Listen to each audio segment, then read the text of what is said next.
Hey guys, how's it going? My name is Adam. Today I'm going to show you how to pay on Amazon with PayPal credit. So first of all, go ahead to your App Store, Google Play, and basically what you're going to do, you're going to just go ahead into the PayPal right here, and you're going to double check if your PayPal needs to be updated. If it does, just go ahead and do it, and if it doesn't, just move along to the next step. Now what I'm going to do, I'm going to go back to my screen, and I'm going to go ahead to my browser, and basically, first of all, if Amazon can accept PayPal credit or not, or accept PayPal in the first place, it says right here, PayPal credit specific services that let you use your PayPal account to pay off stuff on credit, just like you would with a credit card, but it's only available to use at PayPal accepting stores. Amazon isn't a PayPal accepting store, so you can't really use it there. You can use it as a payment method, and you can use it as payment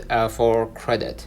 So no, you cannot link both accounts directly, although there are several workarounds. All right, so basically, that's it. All right, so let me know in the comments if this video helped you. Don't forget to like and subscribe, turn on the notification bell to receive every video we upload. Thank you for watching, and we will definitely see you in the next one.